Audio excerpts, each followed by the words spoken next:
So where I'd like to start off with today is talking about some of the different senses that we have. Starting with just an overview of just the ones that are really important for us to start understanding and exploring our world. So we'll start with hearing. Hearing actually is enabled prenatally and exposed to mother's voice and heartbeat. And those are really the sounds that a infant can hear, because when we talk, the way we hear ourselves is through the vibrations in our bone and our jaw bones. We don't hear ourselves. That's why when you record something, you sound a lot different than how you think you sounded, is because our hearing of ourselves occurs through the vibrations in our jaw bone that then go back to the ear.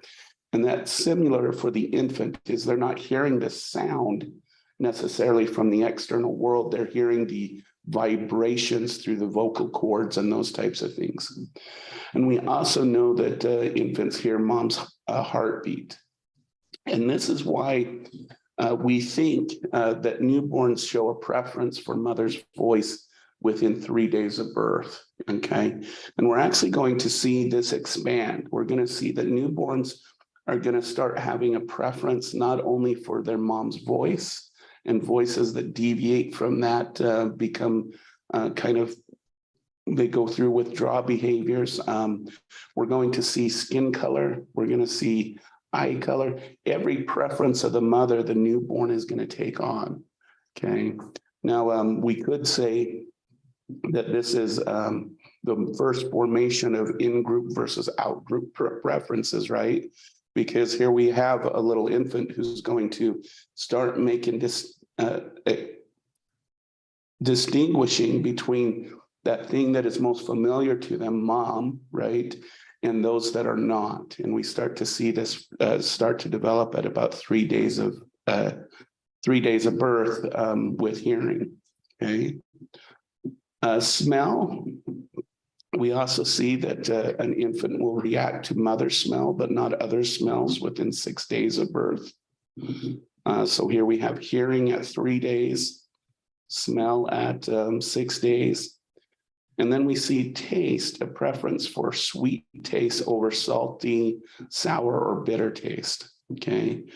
We think this preference is learned some preferences prenatally, because there are children who will have can have a preference for sour or salty or bitter, and we've learned that a lot of that preference has to do with what mom ate during pregnancy.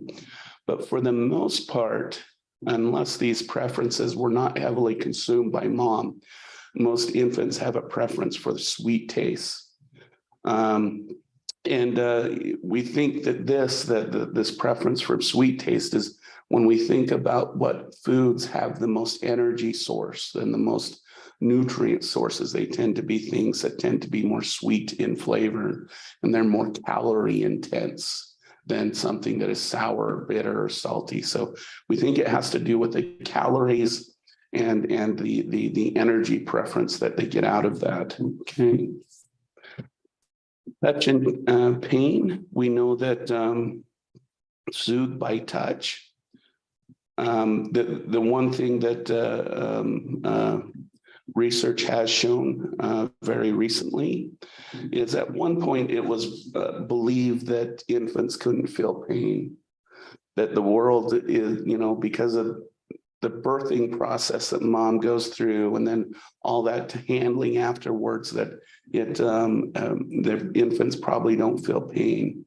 We've actually shown that infants actually can feel pain prenatally. So if you poke do something intravenously with mom and poke a little tight, it will have a pain reaction. And we know that infants feel the full pain of being birthed. This has been done through reading different brain regions of the infant as they're going through the stomach, and we see the pain regions just lighting up, and we see opioid receptor areas in the brain just going crazy. Some have led to believe that this might be some of the reasons why infants experience infantile amnesia. So when you think about when your first memories were, most people will start at around the age of 2 and up. Okay. And it's believed that it was that pain of the birth process and everything else that inhibits that ability to have that visceral memory. Plus, the other issue is the issue of language. The infant isn't born with a symbolization of what they're experiencing. So it also makes it a little difficult to form those memories of that time. So, but a lot of theorists right at the time think that that's probably why we experience infantile amnesia. Because if you could imagine, you're basically being pushed through a sausage thing and out into the world, and that it's believed that that's probably why we don't remember that time.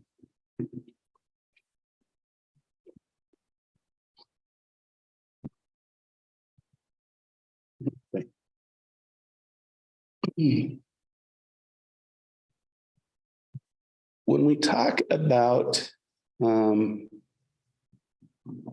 cross-modal transfer of perceptions, this is when you have the ability to recognize an object using one sensory modality, but not another. So the example up here is, an infant who feels mom's phone inside the purse. The infant isn't necessarily looking at it visually. So they're not having a visual experience, they're having a tactile experience. And in some cases, they can cross and figure out what that object is, okay?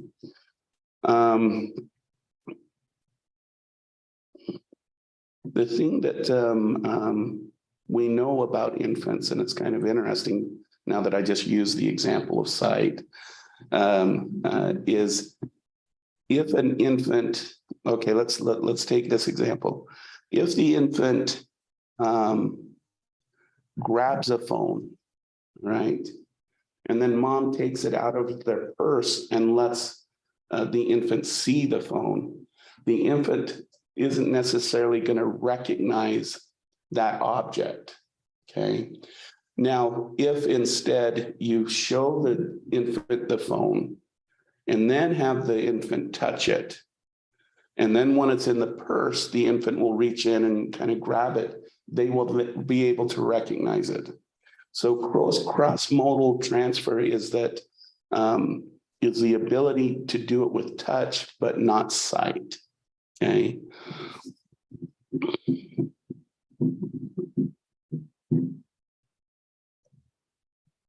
And a lot of times when we look at what really gets the brain of infants active is when they have the ability to have different sensing experiences, okay? I remember in childcare, that's when they used to use that shaving cream or they use sand and having all of those cross-modal types of experiences with all kinds of textures is important. And we know that it actually is associated with increased cognitive abilities such as decision-making and those kinds of things later on. So a toy like this, why it's important is each of these little things can make a different sound. It can squeak, it has different tactile experiences with it. And that's really that cross-modal transfer of perception of being able to distinguish between two senses in a same object. Does that make sense?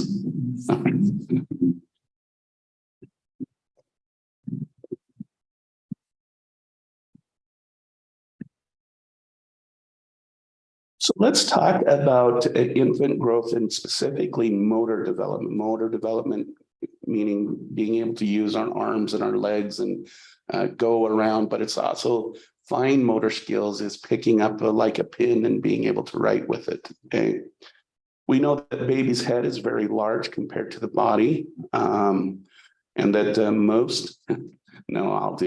most have large eyes, small nose and mouth, your chubby cheeks. And we think that these are adaptive traits, that if you think about this infant that especially over the next 2 years is going to take over 24/7 of your life, and you're not going to want to have them not look cute. And that's why we think that the infants have the larger head and then the cute features of an infant is order to keep us attached with the child. Okay. Some interesting thing about babies is that their weight doubles by 5 months and triples by 1 year. Okay. In fact, if you think about the growth of an infant, their body length will increase by 50% within the first year. Okay. This requires then a longer sleep, and more naps may indicate growth spurts that are coming, because it's really when we're asleep that our body is making cells and therefore increasing our size. So when we look at, we'll look at that in a minute. I have a chart somewhere that shows, I believe it's infants should get more than 16 hours of sleep a day. I believe me at my age get that much sleep, but that's a different topic. As far as motor development, we know that infants' reflexes which are patterns of involuntary responses, and are controlled by the lower brainstem limbic area, begin to disappear as higher brain centers start to take over. So the jerking reflexes and even the crying reflexes that are automatic when an infant is born start to actually wane as the infant's cerebral cortex starts to get thicker and grow much more. One of the things is, and this is an important thing to say, this is why they do neurological exams on infants once they're born, is that if a reflex is missing, this may indicate neurological problems for the infant, okay? But remember what we said about brain plasticity with infants versus as we get older. If we catch these neurological issues very, very early on, then we can implement different therapies and treatments to have other regions of the infant brain take over that capacity. So, but that's why when they're first born, they go through a Brazelton chart and all these other kind of pokes them in their little feet and have them grip their hands and all those kinds of things, because they're looking for any missing reflexes that the infant might have. So let's talk about these reflexes. So these are kind of when these reflexes start to disappear. We know that the sucking reflex ends at around 2 months. When a baby is placed on his tummy, his legs will make a crawling motion. This also is around 2 months where it goes away. Moral reflex, or the startle reflex, when the infant is startled by a loud bang or something, that starts to go away at about 3 months. The stepping reflex, so when you hold a baby up, kind of like a little dog, I think of this, and they start to do walking movements, that goes away at around 4 months. When you stroke the side of a baby's foot, her big toe points up and the other toes fan out. It's kind of cute. The rooting reflex is when you're stroking the side of their little face, they'll start to do a sucking motion to prepare them for feeding. This one lasts until about 4 months. And then the palmar grasp is when you touch a baby's palm and your index finger, she will clench her fingers together. Okay, that's the palmar grasp. And then the gag reflex the two reflexes that don't disappear are the gagging reflex and the blinking reflex. So those are the two reflexes that don't disappear, but we get nervous when infants don't have the absence of any of these reflexes, because it usually indicates some type of neurological issues. So if you have an infant who you feel isn't acting, or being infancy, you can go through a list like this and see, dependent upon their age, if they have those reflexes still in place by these time periods. And if they don't, it'd be a good idea to get them in to see their pediatrician.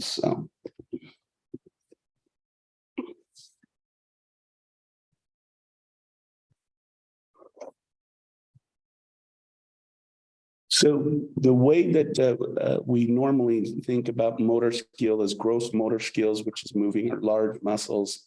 Then the fine motor skills are when we make the smaller movements with our hands and fingers and lips and tongue. And we talked about myelination of the motor neurons happens in two directions. Okay, so when we're talking about the motor neurons, we're talking about those nerves that are sitting outside the central nervous system that are going to communicate between the brain and those different motor responses. We know that development happens in two directions. I'll do a little arrow here, okay? Is we know that it occurs from the head down and from the torso outward.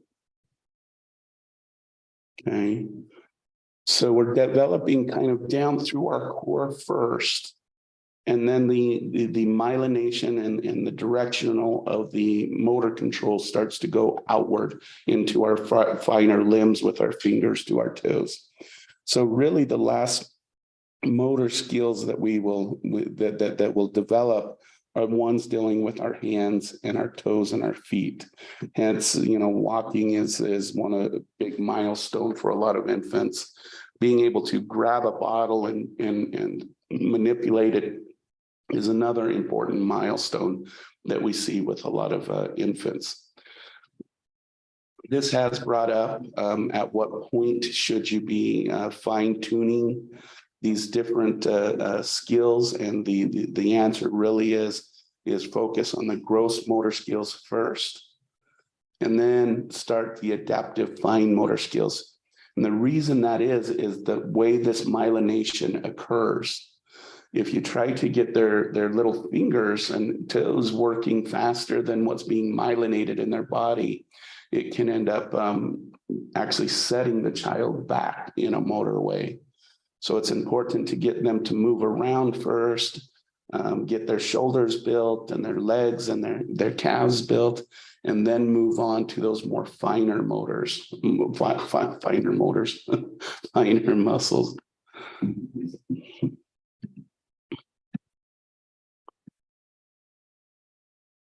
And this just is an example of the proximal development. We develop from our torso, and then our arms, hands, and then our fingers in that direction.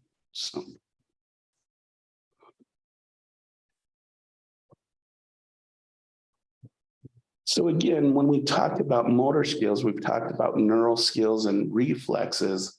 These are some other areas that pediatricians look at and whatnot. Now, I do want to state really quick, the absence of this within this time period does not necessarily mean that the child has a developmental or physical disorder.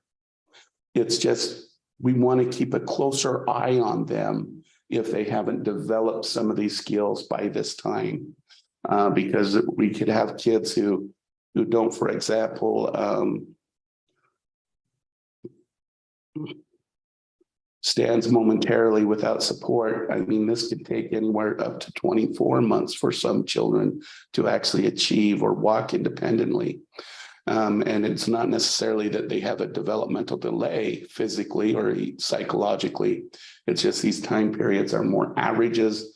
And we start to get concerned when they start to get outside of these. So we see holding the head erect by 1 to 6 months, sit with support, lifts head. And then we get into the 5-month period where we want them to reach with one hand, sit momentarily without support.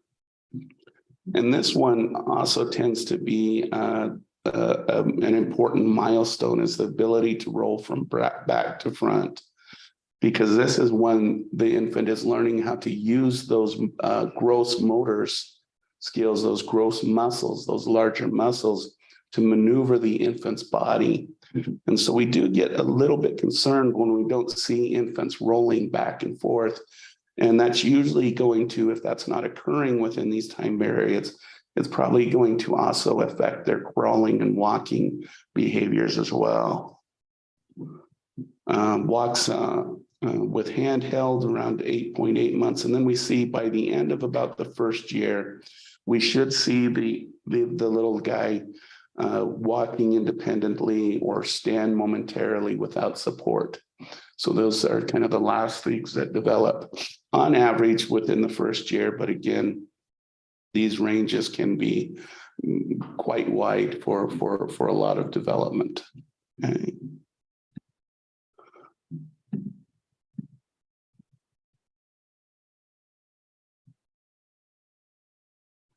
And this is just kind of what I was talking about before, about how motor skills can be highly varied.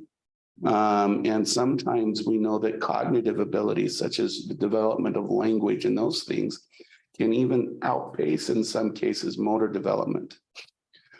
And what we think, again, remember what I talked about when we talked about the neurological section, is that the infant is growing in a socio-cultural context.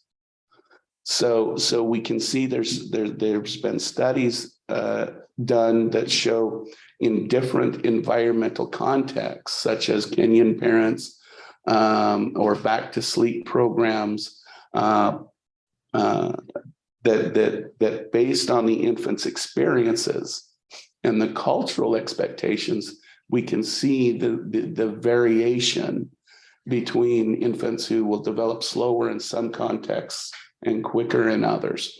So we got to keep this in mind as well. In the Kenyan study, this comes from a tribe who keep their infants tightly bound for the first year. So we see delays in motor muscle development. And so for infants in this certain area of Kenya, it might be 24 months or so before the infant is actually starting to walk and do those things, because in that culture, they kept their movement is restricted, okay?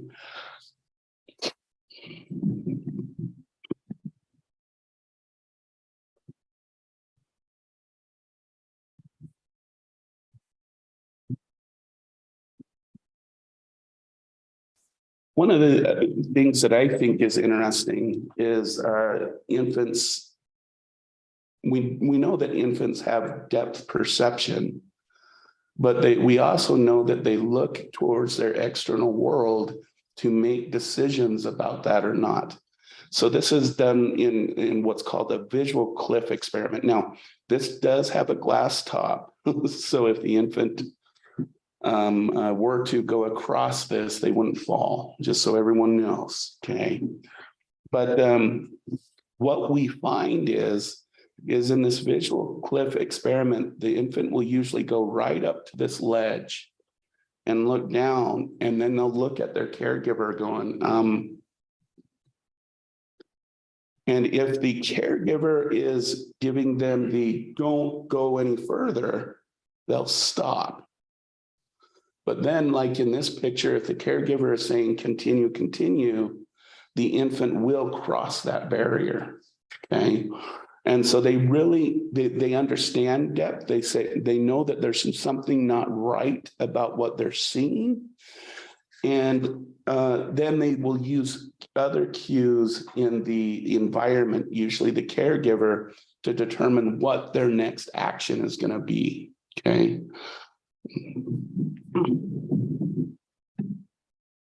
And this is that sleep graph that I wanted to show everybody.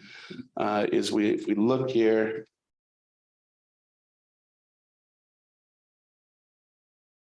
oops.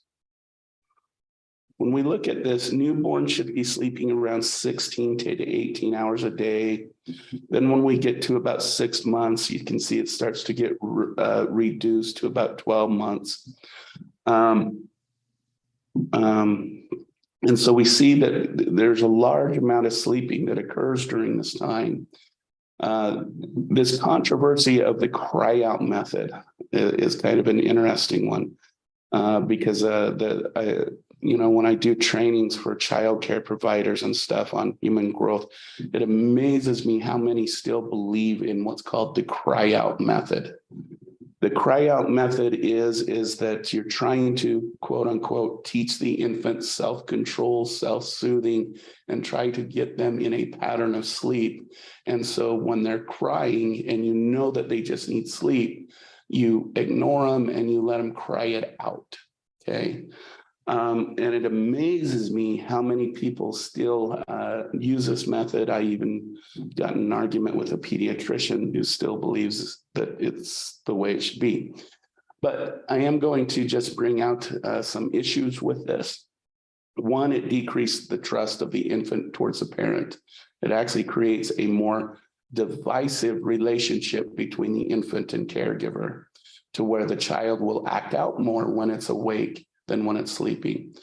The other issue is that human beings already have a natural sleep cycle. And when we interrupt that sleep cycle by trying to train the infant in some way, then we can end up with an infant who has sleeping disorder issues, is unable to self-soothe themselves when they're naturally at a moment of sleep and rest. And so it's kind of interesting that we still have this debate about when an infant should be going to sleep and when they shouldn't, even though nature is already determining that for the infant. And maybe sometimes as caregivers, we just need to keep ourselves out of it. But that's just an interesting thing. I know that I'm one of those people who was, when I was first a dad, we tried that. It only lasted 2 nights because my son was just breaking my heart too much. So ended that. But it is an interesting thing to see that this continues. And I think it probably has a lot to do with culture. And I think we need to look at this from a cultural perspective to understand why these methods are still being used today. So I just do want to talk a little bit about stress and coping with infants. As everyone knows, cortisol is a hormone that prepares the body for threat or challenges. It basically prepares our body for fight or flight. Okay. We know that in infants and even within adults, this in small amounts is a good thing, because if you think about it, if we're not being stressed out, then what do we have to develop for? Why would we want to crawl across the room or do any of those things? So stress and cortisol in very small amounts is really actually helpful in development, we have found. However, we found that overwhelming and ongoing stress can actually create brain damage in infants. We believe in a lot of ways, and when we talk about things like psychopathic serial killers, why do they have that brain damage between the communication between their frontal cortex and their limbic system? Well, when we look at a lot of the psychopaths that we've studied, they're born to a mother who completely doesn't want them. They don't want anything to do with them. In fact, they tried to do everything to abort the poor little guy, almost to the point of going and getting a legal abortion. Okay. And they totally reject the infant. Okay. you think about that effect it has on that individual's brain, and we think that that's what creates a lot of deficits that we see within psychopathic and serial killers and the like. But even at the level of abuse and those types of things, we do see that children, especially infants who were constantly stressed in trauma and chaos during this developmental period, tend to have developmental delays. They tend to have a harder time getting into the education system and being fully be prepared for what I would say the education system and what it is. But the good news is if we get that infant a sensitive caregiver, get them, train the parent in a way, these effects can be reversed if they're caught early on. That's what creates programs in the early days of child abuse prevention. There's what was nurse home visitor programs. Here in Arizona, we have what's called Parents as Teachers. Okay. And what these programs focus on are mothers who give birth to an infant between the age of 18 and 26. I think those ages have been expanded since then. And mothers who have infants under the age of 3 months. Okay. It's kind of interesting in Arizona, parents who go into the Parents as Teachers program because they have a CPS report, only 5% will continue to have CPS reports after that. And we're talking families who have history, generational histories dealing with child abuse and abuse as adults. And we find that if we get in and help those parents right just before that 3-month mark and provide good skill development, only 5% of those families will be in the CPS program, child protective. I know it's not called that here in Arizona, but using old school terminology. So we know that we can decrease abuse and increase the health and well-being of our children if we get there soon enough. Okay. One of the programs that I was always impressed with was in Hawaii. They still don't do it now because they're a little bit more conservative, but they had the highest child abuse rates in the United States in the 1990s. And then they implemented what's called a home nurse program, to where if moms come to the hospital and they're in a certain age group, the nurse would just go visit them and provide parenting classes, parenting skills, how to care for the infants. And Hawaii, within just a decade, went down from having the highest child abuse rates to having one of the lowest child abuse rates in the nation, just by having that focus on helping moms and stuff that are going to struggle with those issues with children. Okay. All right. Where are we at on that time? Okay, so that's what we know about physical development and some of the highlights. I would encourage you all to look at the textbook that's posted in Canvas and kind of get some of these, really understand this physical development beyond what we're doing here with lecture, because it is some really important stuff. The next thing that we want to talk about, so we got the biology down. And now we're going to focus on cognitive development. Now, remember, cognitive is that fancy word for thinking, problem solving, decision making, all of those kind of how we interpret our world, all of those processes that exist, including things like memory as well. And so we're going to take a look at an infant's cognitive world. Remember, probably the person who was probably most famous for the cognitive development theories and whatnot is the Swiss psychologist Jean Piaget, who was actually an epistemologist. And he came up with some pretty basic principles that still have a lot of evidence today. One is intelligence, okay? We've learned over time that it was once believed that your intelligence was fixed by your genetics and your inheritance, okay? But we have found since Jean Piaget and as ignited research is that our intelligence is not fixed. It is actually dynamic and is always growing depending on how actively we're engaging with our world.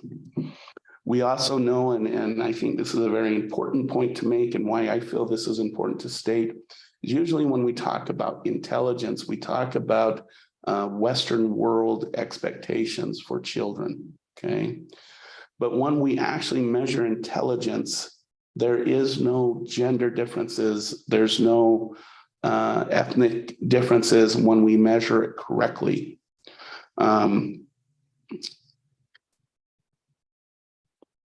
He also gave us this understanding of principle that we cognitively develop when we make mistakes, that without making mistakes, we wouldn't go through the problem-solving process. And that has also played out well in research as well. As children develop, the structures of their thinking change, and their new modes of thoughts are based on earlier structures that were existing. So what he's recognizing here is that we start with some pretty basic rudimentary cognitive skills. And then through language and time, we develop these more. Now, I mentioned when we first started about infancy, that infants actually have a lot of complex abilities. For example, they are better statisticians and are better at math than a lot of adults are. But we believe that through the implementation of language and needing the use of language instead of the spatial areas of the brain, that when language takes over this is when we lose that statistical and mathematical ability, because we start using a different area of our brain to try and solve those kind of problems. So there's some complexity that we actually lose, and there's some complexities that we gain. We mentioned this, the idea of schemas, which are cognitive frameworks to let us know the categories and the objects of certain things. So we recognize that new experiences can fit easily in pre-existing schemas. This is a simulation. This is when Annie learns what a dog is, and she sees a cat. She calls the kitty a dog for a while until she has different experiences. Okay.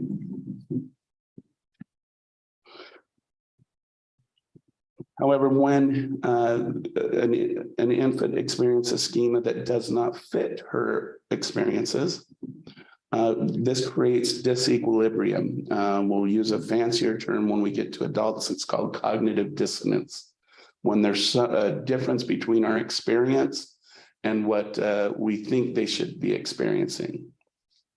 This creates stress, and we have to figure out what to do with that information, okay?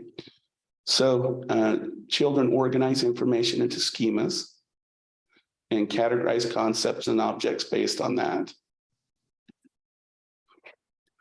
We can also accommodate our schema and adjust it based on that disequilibrium. Okay, so Annie learns that there are other similar kinds of animals and other kinds of cats and dogs.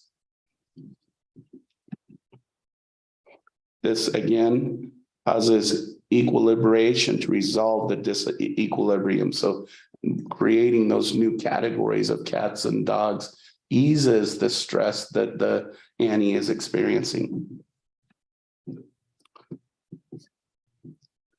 As everyone remembers, we talked about the sensory motor phase, and there were actually 4 stages that were identified by Piaget.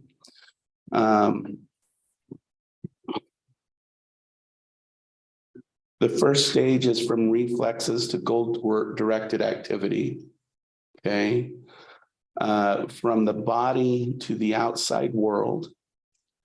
Development of object permanences, being able to hold things in our mind. From motor actions to mental representation. So it's a process of going from a reflective species, to actually mentally controlling our body and our motion. Now, one of the criticisms, and we'll bring this up, is do we see these 4 general trends in development? We do, but in Piaget's time, there was very little emphasis on internal processes that are going on. And as I just mentioned in the last slide with math and statistics, with newer techniques, we are learning how complex an infant's world really is.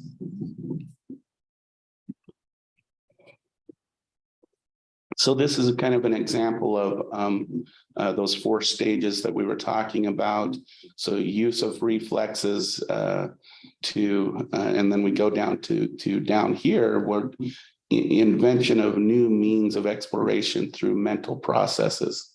Okay, so a toddler sees a cracker on the table and pulls a chair over to climb up and get it. Is a form of mental control over task.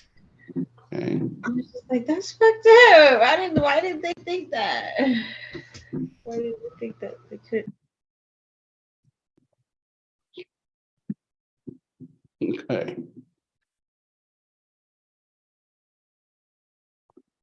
All right, you know what? I'm